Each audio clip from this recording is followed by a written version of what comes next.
เอาสบายดีอีกมือหนึ่งเนาะสำหรับ FC ของอุทิศวงศ์เนาะวันนี้อุทิศวงศ์ได้ถึกมอบหมายมาเป็นไกด์นำเที่ยวให้ไอ้น้องมาจากฝั่งไทยเด้อพี่น้องเด้อเนาะทีมงานของน้องเกสเด้อเนาะแล้วก็ฝากกดไลค์กดแชร์กดติดตามหน่อยเด้อพี่น้องเด้อส่องอุทิศวงศ์เนาะการไปเที่ยวมื้อนี้จะพาเที่ยวคือ3สถานที่ท่องเที่ยวในวันเดียวคือเดอะล็อกภูพาม่านกับขุนกองแรกองลอเนาะไป3บ่อนเลยเนาะมื้อนี้ว่าสิเป็นจังได๋ติดตามกันเบิ่งเพิ่นสิได้ภาพประทับใจเมื่อฝั่งไทยหรือว่าเป็นได้แนวใดแน่มาติดตามกันเลยว่าเดอะล็อกภูพาม่านเฮามีหยังแน่เนาะเอาเริ่มสตาร์ทกันไปยาวๆเลยพี่น้องมื้อนี้เนาะนี่แหละเนาะพี่น้องเพิ่นจะมีการขี่สลิงเนาะจุดเริ่มต้นจะมีไกด์นำพาขึ้นพี่น้องแต่ละจุดจะมีไกด์นำพา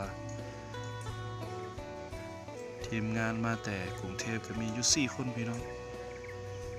เนาะเดี๋ยวเพิ่นกำลังฝึกซ้อมกันอยู่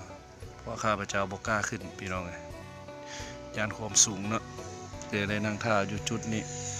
ไปแล้วพี่น้อง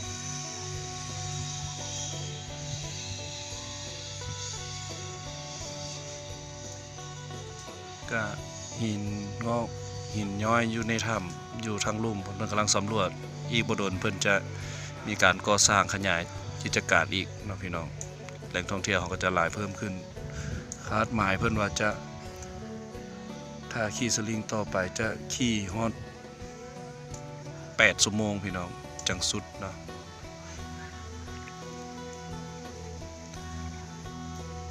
ก็หินน้ำหน่อหินผู้หินปูนงามหลายพี่น้องเลยถ้าใครมีโอกาสก็ได้มาแวะเบิ่งเนาะข้าพเจ้าก็เห็นหลายคลิปเนาะที่ข้าเจ้ามาลิ้นข้าเจ้าก็เอาลงคือกันแต่วันนี้ข้าพเจ้าจะแนะนำให้เห็นสถานที่ท่องเที่ยวฮอต2-3 จุดสำหรับอยู่แขกขมวนเนาะก็มีร้านอาหารพี่น้องอยู่โดยรอบมีร้านอาหารเฉพาะโดยรอบเขาภูพาม่านเนาะครับมีอาหารหลายอย่างเครื่องดื่มก็ครบเนาะมีเครื่องดื่มมีพวกกาแฟพวกเหล้าปั่นพวกเบียร์พวก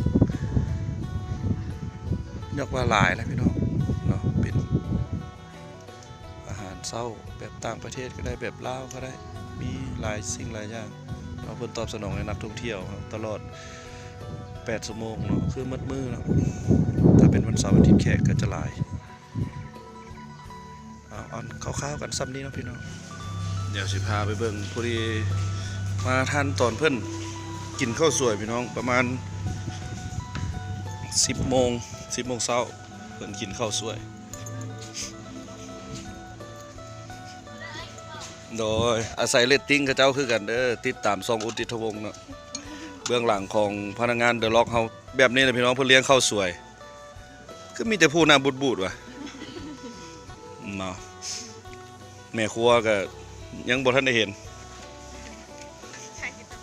ว่านี่เนาะ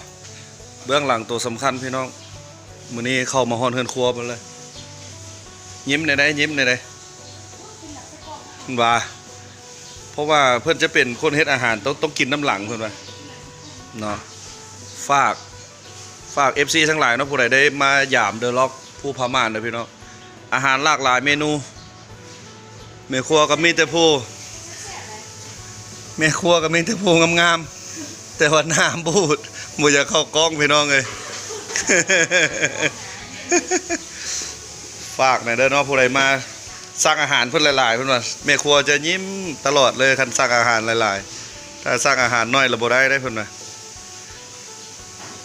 ฝากติดตามฝากมาลิ้นมาเที่ยวพี่น้องภูพาม่านเดอะล็อกเฮาแมงวันตอมอยู่นี่ก็ได้เพิ่นไปเที่ยวมาเนาะพี่น้องอันนี้คือญาติเด้อพี่น้องเด้อเพิ่นมาเที่ยวลาวมื้อนี้เพิ่นหลังจากขี่สลิงมาเมื่อยแล้วเพิ่นมากินข้าวเนาะเดี๋ยวเจ้าน้อยไปพ้อกันอยู่ที่กองรอเด้อพี่น้องเด้อฝากติดตามนำกันเบิ่งว่ามื้อนี้สิไปเที่ยว3 บ่อนนี้สิ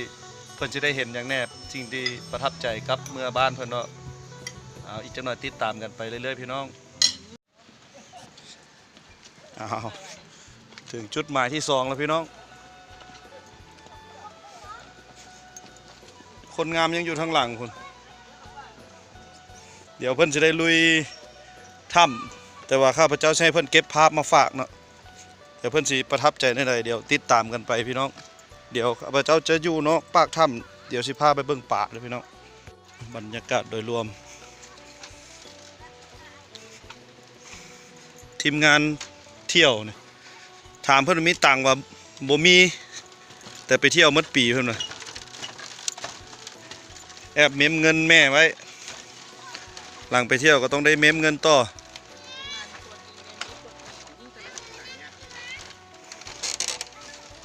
ปลาตอนนี้เอมันเอาตัวจริงเนมลิสของยิ่งเจริญไปให้คนที่ตีเอกสารออกให้เก็ตหน่อยสิ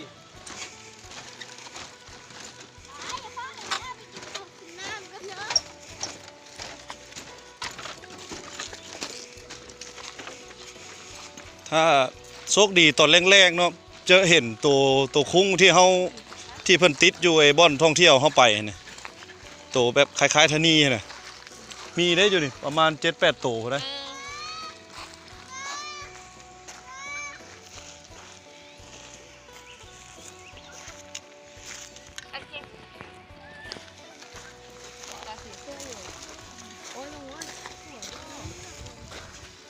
ฮัลโหลจ้ะบรรยากาศโดยรอบพี่น้องผู้ใดได้แวะมาเมืองคุณคำแขวงขมวนหลังจากไปเดอะล็อกขี่สลิงแล้วอยากให้มาแวะลินกองรอบพี่น้องก็เป็นแหล่งท่องเที่ยวมรดกโลกอีกบ่อนหนึ่งเนาะเดี๋ยวเจ้าหน่อยมาติดตามเบื้องป่านำกันพี่น้องเข้าท่าดิพี่น้องเดี๋ยวป่าบรรยากาศบ้านเฮาป่าจากธรรมชาติพี่น้อง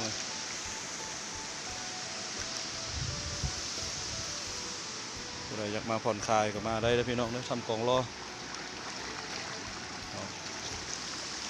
เอาหน่อยพอกันต่อ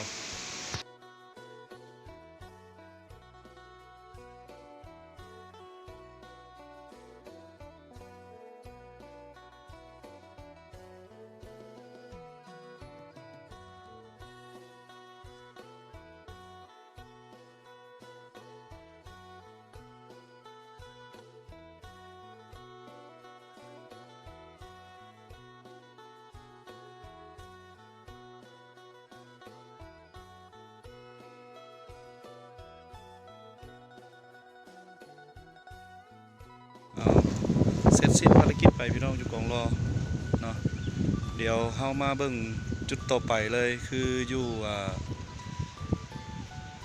คุณกองแลเนาะพี่น้องเนาะอีกประมาณ2-3 ชั่วโมงเนาะการเดินทางจากทำกองรอออกไปขมวนคือเมืองหินบูนเฮา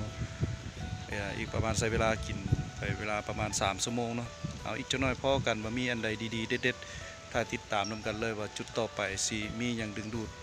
นักท่องเที่ยวมา